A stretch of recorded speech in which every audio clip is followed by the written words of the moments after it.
Hello students, आपण काल collision म्हणजे काय पाहिलं आणि मी तुम्हाला 3 टाईप सांगितल्या कोलिजनच्या.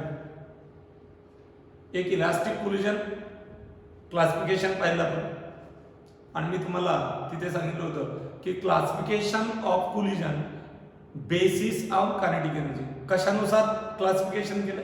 कायनेटिक एनर्जीनुसार. पुढे येईल तुम्हाला कळेल. त्याबरोबरच क्लासिफिकेशन हे आपण 2 प्रकारचंही केलं,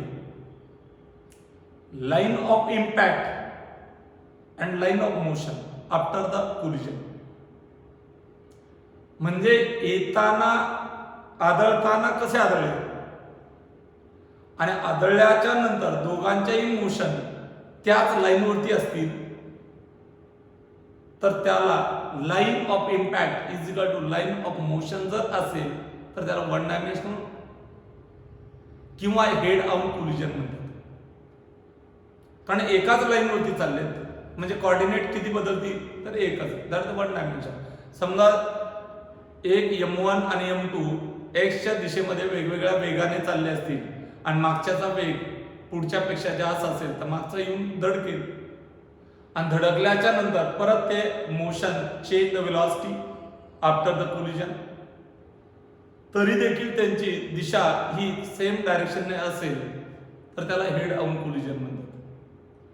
पण धडकताना तो एका साईडला धडकला आणि त्या 2 पार्टिकल आफ्टर धडकणं म्हणजे कोलिजन जर डायरेक्शन बदलत असतील, एका लाईनवरती नसतील तर त्याला ऑब्लिक कोलिजन असं म्हणतात. त्याला काय म्हणतात? Oblique collision. 3 प्रकार आहेत कोलिजनचे. इलास्टिक कोलिजन, याच्यामध्ये बॉडीवरती बॉडी आदळते, कॉम्प्रेस होते, डिफॉर्म होते आणि परत रिगेन होते. म्हणजे total kinetic energy before collision आणि आफ्टर कोलिजन ही कशी असते? सारखी. But during the collision, through out the collision नाही म्हणत, ड्युरिंग द कोलिजन, कोलिजनच्या दरम्यान, कोलाइडच्या दरम्यान त्याची एनर्जी काय होते? कमी होते, कन्वर्ट टू वर्क. यामुळे कायनेटिक एनर्जी कमी होते. But linear momentum throughout the collision, in all condition, in all type of collision, it is the same. It is the conserved. आणि म्हणून आपण पहिला पाहणार आहे head on elastic collision. Elastic collision, right. यालाच आपण वन डायमेन्शनल इलास्टिक कोलिजन म्हणतो. का म्हणतात one dimensional elastic collision? Elastic collision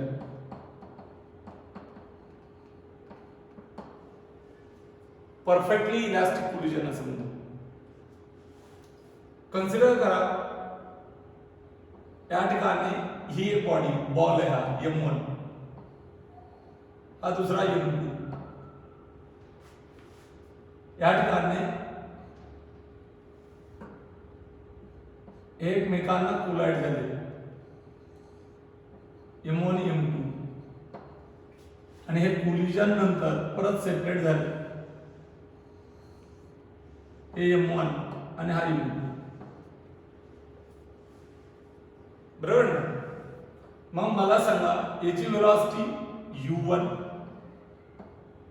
याची वेलॉसिटी U2, याची आफ्टर कोलिजन वेलॉसिटी V1 आणि याची वेलॉसिटी V2. ओके. हे बिफोर कोलिजन, हे कोलिजन आहे, हे काय? कोलिजन आहे. हे बिफोर कोलिजन आहे, हे काय? Before collision. ठीक आहे. आणि हे आफ्टर कोलिजन.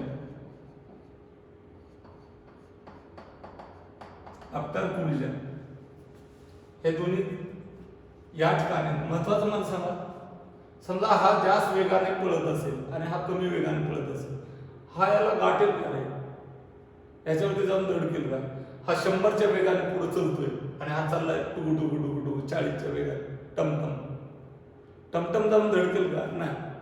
इथं टमटम पुढे असेल आणि पाठीमागून टमटम म्हणजे गाडी आपली रिक्षा स्लोली चालली आणि पाठीमागून भरधाव वेगाने एखादी वाहन आलं, ऍक्सिडेंट, ठोकेल तो. याचा अर्थ कोलाइड होताना इथे U1 ग्रेटर दॅन U2. जी मागची बॉडी तिचा वेग जास्त आहे, पुढची पळायलाच पाहिजे असं नाही. कोलिजन अनेक वेगवेगळ्या प्रकारे होऊ शकते. ही थांबलेली मागून येऊन धडकली, हे पुढे गतिमाने मागून येऊन धडकली, ही 80च्या वेगाने आणि ही 40च्या वेगाने मागून येऊन धडकली नाही म्हणतात. या ठिकाणी हे जवळजवळ यायला लागले, अप्रोच व्हायला लागले. काय लागले? अप्रोच होतोय, अप्रोच जवळजवळ यायला लागले, अप्रोच. आणि इथे away, move away from, separation होते. इथं सेपरेट होतात, सेपरेशन होतं आफ्टर कोलिजन. मग मला सांगा, हे जवळजवळ आले, धडाम, परत सेपरेट झाले. म्हणजे या ठिकाणी एकमेकांवरती आदळले, नंतर सेपरेट झाले. इलास्टिक कोलिजन मध्ये आपण काल कंडिशन पाहिल्या. काय कंडिशन पाहिल्या? एक, ऑल कोलिजन मध्ये लिनियर मोमेंटम कॉन्झर्व्ड असते. ऑल कोलिजन मध्ये लिनियर मोमेंटम कॉन्झर्व्ड असते through out the motion, through out the collision. इथे मोमेंटम, इथलं मोमेंटम आणि इथलं टोटल मोमेंटम सेम असतं, इक्वल असतं. वेक्टर क्वांटिटी डायरेक्शन नुसार इक्वल असते, मॅग्निट्यूड नुसार इक्वल असते. इथली कायनेटिक एनर्जी आणि इथली कायनेटिक एनर्जी इक्वल असते. समजा या ठिकाणी याची आणि याची मिळून 100 आहे. इथे एकमेकांवरती ठोकले, कायनेटिक एनर्जी राहिली 80, 20 कन्वर्ट कशात झाली? त्यांचा शेप बिघडण्यात, एकावरती एक आदळलं, ती 20 वर्क म्हणून कन्वर्ट झाली. पण त्या दरम्यान हा याला दाबायला लागला, याला दाबायला लागला, ऍक्शन रिॲक्शन. त्यामुळं परत रिगेन झाली, म्हणजे that work converted into again kinetic, ते 20 परत कायनेटिक एनर्जी मध्ये कन्वर्ट झालं, but by changing the velocity. त्याच्या व्हेलॉसिटी चेंज झाला. आणि जर change the velocity after colliding the particle or the body on each other, एकावरती एक बॉडी, मी तुम्हाला सुरुवात सांगितली होती, कोलिजन फिजिकली नाही आढळलं तरी कोलिजन म्हणता येतं जेव्हा त्यांचं मोमेंटम चेंज होत असेल. म्हणजे इंडिव्हिज्युअल पार्टिकल्सचा after the collision momentum change होतं, डायरेक्शन चेंज होत असेल, किंवा इंडिव्हिज्युअल पार्टिकल्स मॅग्निट्यूड मधून, टोटल मोमेंटम नाही म्हणत मी. एक तर व्हेलॉसिटी बदलत असतील किंवा मोमेंटम बदलत असतील पार्टिकलचे, बट टोटल मोमेंटम हे नेहमीच कसं राहतं? सेम राहतं. मग मला सांगा, मोमेंटम काय आहे? पहिली कंडिशन या ठिकाणी PI = PF. इनिशियल म्हणजे बिफोरचं आणि फायनल म्हणजे आफ्टरचं. ओके, काय M1 U1 plus M2 U2 plus M2 U2 = M1 V1, right plus left minus घ्यायचं, M2 V2. Second equation. Second काय सांगितलं मी? इलास्टिक कोलिजन मध्ये बिफोरची आणि आफ्टरची कायनेटिक एनर्जी कशी राहते? Same. 1/2 M1 U1 square plus 1/2 M2 U2 square = आफ्टरची 1/2 M1 V1 square plus 1/2 M2 V2 square. Right? बरोबर आहे की? मग या ठिकाणी पहा, काय येईल? आपण काय करू, M1 एका बाजूला आणू, वरच्या याच्यावरून आणि खालच्या याच्यावरून. काय येईल? समजा मी ही स्टेप थोडीशी खाली घेतो, या ठिकाणी M1 एका बाजूला आणले, M1 U1 हा M1 चा पार्ट इकडे आणला, मायनस M1 V1 हा M2 U2 V2 जागेवर ठेवला, हा इकडे पाठवला M2 U2. M1 कॉमन घेतले, U1 मायनस V1 आणि इथे M2 कॉमन घेतले, V2 minus U2. Sir equation number 2. बरोबर ना? याला वरती घेऊ आपण आता. सेकंड कंडिशन आहे. सेकंड कंडिशन त्याच प्रकारे मास एका बाजूला आणू, हे लेफ्टला ठेवून बाकीचं तिकडं राईटला घेऊ. 1/2 M1 U1 square minus 1/2 M1 V1 square बरोबर आहे, is equal to 1/2 M2 V2 square minus 1/2 M2 U2 square. 1/2 M1 inside the bracket U1 square minus V1 square is equal to 1/2 M2 inside the bracket V2 square minus U2 square. बरोबर? या ठिकाणी पहा, हे आणि हे cancel होईल. M1 inside the bracket U1 square minus V1 square is equal to M2 inside the bracket V2 square minus U2 square. So that equation number 3. Equation 3 ला मी 2 ने भागलं, हे 2 नंबरचं इक्वेशन. 3 ला 2 ने भागलं, dividing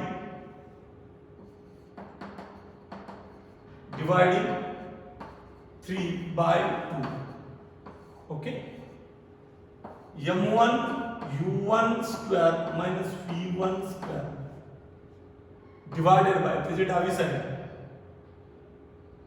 M1 U1 minus V1 बरोबर आहे, is equal to M2 V2 square minus U2 square divided by M2 काय होतं V2 minus U2. Get cancel, get cancel. काय करायचं, याचे अवयव पडतील U1 minus V1 आणि दुसऱ्या ब्रॅकेटमध्ये U1 plus V1 divided by U1 plus minus V1 is equal to V2 minus U2 आणि दुसऱ्या ब्रॅकेटमध्ये V2 plus U2 divided by V2 minus U2. बरोबर? Get cancel, get cancel. काय राहिलं, U1 plus V1 is equal to U2 plus V2. दोन्ही condition हे elastic collision साठी, elastic collision साठी that the head arm elastic collision. सर्वात सोपं काय, एका पार्टिकलची बिफोरची आणि आफ्टरची, M1 ची बिफोरची आणि आफ्टरची, आणि दुसऱ्या पार्टिकलची बिफोरची आणि आफ्टरची बेरीज इक्वल. पण त्याच्यापेक्षा आपल्याला थेरोटिकली पुढे जायचं, और हा U2 इकडे आला, U1 minus U2, U1 minus U2. काय रे, समजा एखादी गाडी 60च्या स्पीडने चालली आणि दुसरी गाडी 40च्या स्पीडने चालली, तर 60ची गाडी 60च्या स्पीडने चाललेली गाडी 40च्या स्पीड पेक्षा कितीने जास्त आहे? 20 ने. हा 20 जो आहे तो 60 वजा 40 दॅट 20 याला म्हणतात रिलेटिव्ह कंपॅरेटिव्हली. त्याच्याशी तुलनात्मक वेग कुणाचा जास्त आहे किंवा कुणाचा कमी याला म्हणतात रिलेटिव्ह स्पीड. त्याला काय म्हणतात? रिलेटिव्ह. मग हा वेग कुणाचा? m1 चा. हा वेग कुणाचा? m2 चा. मग समजा या ठिकाणी m1 चा वेग जास्त आहे तर त्या दोघांच्या वेगातला फरक याचा अर्थ रिलेटिव्ह स्पीड बिटवीन m1 आणि m2 कधीच आहे? बिफोरचा, before collision. Relative speed before collision किंवा relative speed that is the velocity of approaching.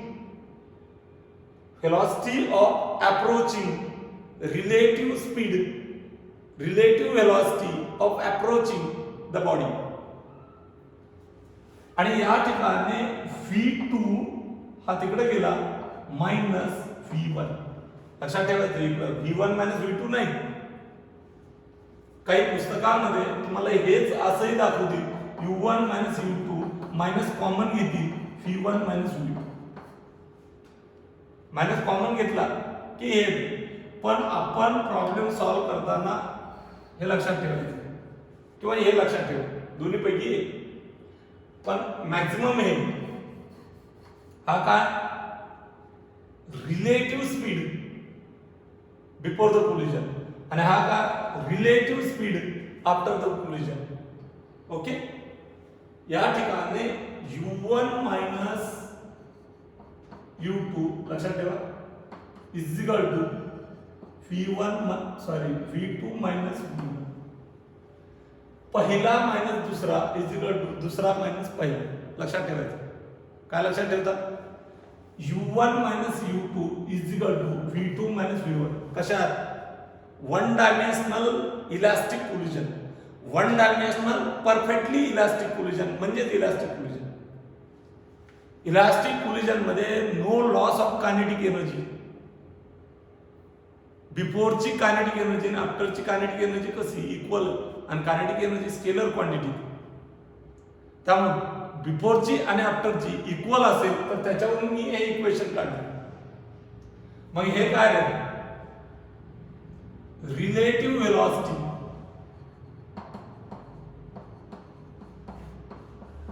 Relative velocity before collision is equal to काय आलं? Relative velocity after collision. After collision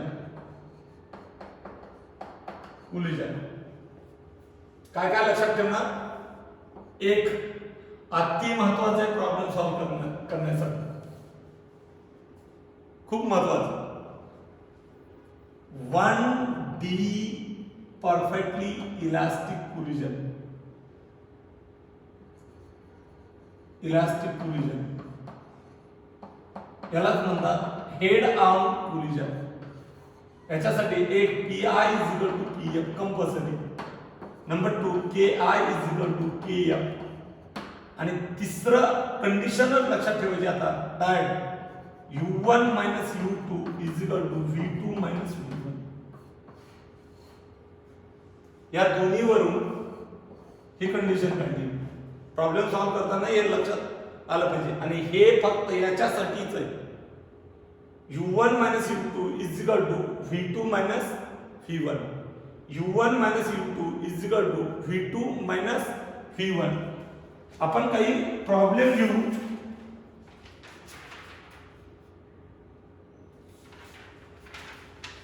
एक example म्हणून तुम्हाला इथे एक्झाम्पल लिहितो. कन्सिडर करा ही एक बॉडी, ही दुसरी बॉडी. हे किती 2 kg ची समजा, हे किती 3 kg ची. हिचा वेग किती 5 मीटर पर सेकंद आणि हिचा वेग 2 मीटर पर सेकंद. दे कोलाइड. ही 2 kg मास बदलत नसते. ही 3 kg आणि हिचा वेग v1 आणि हिचा वेग v2, राईट. या ठिकाणी पहा तुम्हाला v1 आणि v2 विचारले. काय विचारलं? v1 आणि v2. तुम्हाला m1 m2 दिला, u1 u2 दिला आणि प्रॉब्लेम मध्ये सांगितलेलं असतं परफेक्टली इलास्टिक पोझिशन सांगितलेलं असतं. मग अगोदर पाहायचं बघा या ठिकाणी आदळू शकतो का? ही गाडी पुढे चालली, ही मागून चालली, हिचा वेग 5 आहे, हिचा 2 आहे, याचा अर्थ ही कधी ना कधी जाऊन आदळणार आहे. चिकटल्यावर वेग सारखा होत असतो, नंतर आदळते, तो कायनेटिक एनर्जी तिला देते आणि ते पुढे. बरोबरीने गाडी कधी चालते रे? वेग सारखा असल्यावर. पण इथं तसं नाहीये. इथं 2 मीटर पर सेकंद हे जाऊन धडाम